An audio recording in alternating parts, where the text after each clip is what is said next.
Bonjour, je m'appelle Reine Champagne, donc deuxième vidéo.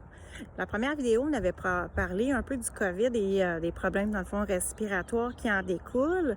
Donc, j'étais en train de prendre une marche et j'ai vu la molène qui a commencé à sortir.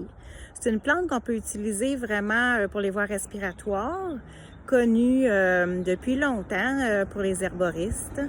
Donc, c'est une plante qui pousse comme en rosette et elle est poilue. Donc, elle a des petits poils quand on lui touche. Donc, c'est important, si on la prend en tisane, de la tamiser avec un tamis parce que sinon, vous allez avoir des poils, c'est pas agréable lorsqu'on prend la tisane. Donc, plante qui est là pas mal toute la saison. Donc, on est au printemps et elle va être là longtemps. Elle va faire comme une longue tige avec des fleurs jaunes à l'intérieur. Une longue tige qu'on va voir là avec des fleurs jaunes là, qui montent. Ça ressemble un peu à un cierge. Donc, vous allez voir parce que je suis chanceuse, j'en ai une séchée ici. Donc, on voit les graines à l'intérieur. On ne voit pas les fleurs jaunes, mais on voit au moins les graines. Je vais vous montrer ça. Et elle aime les terrains qui sont dans le fond arides, secs, en pente, bien drainés, plein soleil. Elle aime ça. Et elle vit quand même en colonie. Elle n'est pas toujours tout seule, là, mais ici, elle est bien, là, elle est en plein soleil, puis il y en a plusieurs avec elle.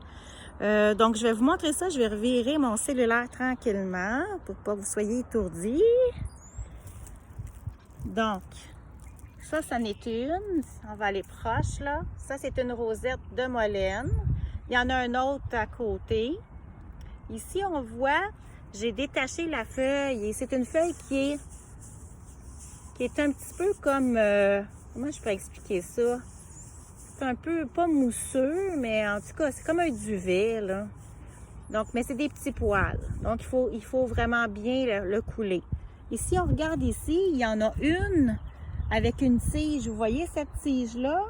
C'est une tige ancienne et c'est les graines qui ont resté de l'année passée, des fleurs de l'année passée. Et ça pousse comme ça, là, comme un cierge. Ils faisaient des chandelles avec ça dans le temps passé. Donc, ils mettaient de la graisse après ça, puis ils pouvaient se promener, mettre du feu après ça. Donc, on s'en servait pour ça également. Vous voyez que le sol, il est rocailleux, il est bien drainé. Voyez-vous, il y a un petit ruisseau à côté, mais ça a l'air bien sec à côté, là. Donc, petite molène, intéressante. Les fleurs peuvent être utilisées durant la saison. Quand ils sont jaunes, je vais vous les montrer plus tard dans la saison. Et on peut les utiliser, les mettre dans l'huile pendant à peu près un mois. Et ce que ça va faire, c'est qu'on peut extraire cette huile-là et l'utiliser pour les douleurs. Souvent, on va l'utiliser en externe pour les douleurs au niveau des oreilles. Donc, c'est ça. Ce que je pouvais dire aussi au niveau des voies respiratoires, c'est qu'on peut utiliser des huiles essentielles intéressantes dans la douche. Pourquoi dans la douche? Parce que les voies respiratoires, c'est en affinité avec tout ce qui est gazeux.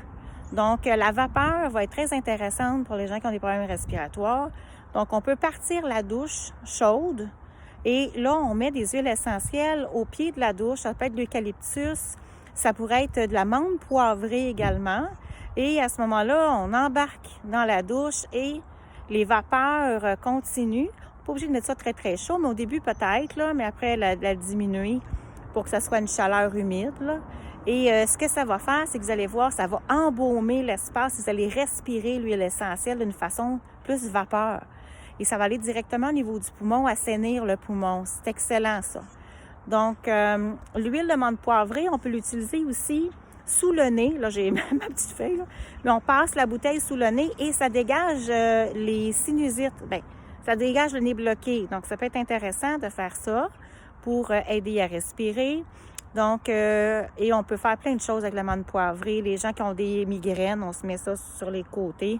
Dépendamment, je vais avoir une capsule sur les migraines. Dépendamment d'où vous avez mal, ça peut aller avec des points d'acupuncture au niveau des organes. Donc, on va voir ça éventuellement. Mais là, c'est les voies respiratoires.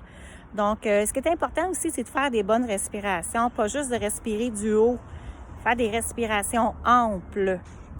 Donc, ça va aider à augmenter l'oxygène au niveau du poumon. Ensuite, à l'hôpital, souvent, on fait faire des respirations lèvres pincées, qu'on appelle. Donc, on serre les lèvres, puis on expire. comme ça. Et ça permet, on inspire, on fait ça en expirant longtemps. Ça permet d'avoir une meilleure inspiration, une plus grande inspiration, parce que lorsqu'on pince les lèvres, c'est plus long pour expirer. Donc, on est obligé de prendre une plus grande respiration et ça augmente la capacité pulmonaire. On fait faire ça dans les exercices pour les centres pulmonaires.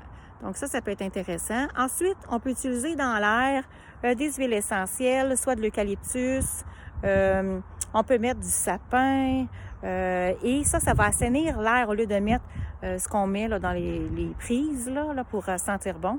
Donc, au moins, ça a la propriété de faire aider votre poumon, d'assainir l'air aussi en même temps et il n'y a pas de produits chimiques à l'intérieur. Veillez à ce qu'il y ait une bonne qualité d'huile essentielle parce que il y a des qualités. Hein? Il y en a qui sont chimiques au bout, puis il y en a qui sont très naturelles. Et on vise, dans le fond, de ne pas de toxique du tout, idéalement. Là. Donc, c'est ça. Ensuite, je voulais dire, c'est qu'à l'hôpital, on utilise des nébules souvent. Les nébules, c'est comme un masque qu'on va prendre sous forme justement de vapeur. Donc, c'est pour ça le truc que je vous disais, que ça va aider si vous prenez des douches avec de la vapeur. C'est un peu le même principe, sauf que c'est peut-être moins direct ou s'il y a des lunettes, là. Puis, on peut aussi faire des bols d'eau chaude avec une serviette. Ça, on peut faire ça également, mais on fait attention à ne pas se brûler, là. Puis on ferme nos yeux. Puis si on utilise des huiles essentielles, on fait attention aux yeux. Et si, mettons, par mégarde, vous en auriez dans les yeux, il faut mettre de l'huile et non de l'eau pour rincer. Donc, ça, c'est ça. Et si vous utilisez des diffuseurs, bien, essayez de voir l'humidité aussi. Donc, les problèmes pulmonaires, il faut regarder l'humidité des pièces de la maison. Donc, si vous avez beaucoup d'humidité, donc si c'est plus que 50, parce que normalement, c'est entre 30 et 50. Si vous avez plus que 50 au niveau de l'humidité, bien là, il ne faut pas mettre des diffuseurs avec de l'eau, parce que là, vous allez augmenter le problème. Donc, on peut avoir des champignons plus que 50. Donc, à ce moment-là, on prend un déshumidificateur. Là, on ne prend pas rien qui va humidifier. Si c'est sec, ben oui, on peut prendre des diffuseurs avec de l'eau, ça a bien de l'allure. Moi, j'aime beaucoup aussi travailler avec les diffuseurs, avec les pipettes, des anciens, là, c'est des pipettes de verre. Et ça, on peut l'utiliser en tout temps. Mais avec de l'eau, il y a beaucoup, ça arrive souvent qu'on en a besoin parce qu'il y a des maisons qui sont très étanches et c'est sec. Et là, ça va être bien intéressant d'utiliser ça. Ça va faire un humidificateur en plus de purifier l'air. Donc, ça, c'est ça. Ensuite, y a-t-il d'autres choses? Ben, c'est pas mal ça pour les voies respiratoires pour l'instant. Je vous en parlerai, peut-être si j'ai d'autres cues, je vous dirai ça. Donc, vous pouvez prendre des petites tasses de molène. Donc, elle est comme toute duteuse, là. Donc, pour faire les tisanes, on peut l'ébouillanter dessus, puis on la coule après. Ça, c'est la façon traditionnelle. Mais les Amérindiens ne font pas ça comme ça. Eux autres, ils ont pour principe que c'est vivant. Donc, à ce moment-là, on devrait prendre de l'eau ordinaire, puis on la fait venir à ébullition. Donc, on la commence pour ne pas la traumatiser, là, parce qu'elle est vivante. Donc, on la met dans l'eau, on part dans le fond de la chaleur. Et là, ça commence à faire des petites bulles. Puis à ce moment-là, on arrête le feu. Donc, on ne l'ébouillante pas. On fait juste comme un petit frémissement d'eau. Et ça, c'est une façon que les Amérindiens vont l'utiliser. Ou bien, ils vont faire un thé solaire. Les thés solaires, c'est qu'ils vont prendre un bol d'eau, tout simplement. Ils vont mettre des feuilles dans le bol d'eau. Ils vont le laisser au soleil. Puis, ils vont venir chercher ça plus tard, soit le lendemain, soit le soir même. Ils peuvent faire ça le matin. Puis, le soir même, ils vont le récolter avant que le soleil soit tombé. Là. Ça peut être au niveau du souper. Et là, c'est une eau solaire, c'est un thé solaire. Donc, c'est une propriété plus vibratoire, mais c'est différent. Les fleurs de bac sont faites comme ça. Hein? Il y a une certaine façon de le faire, mais c'est des thés solaires. Donc, amusez-vous. Bonne journée.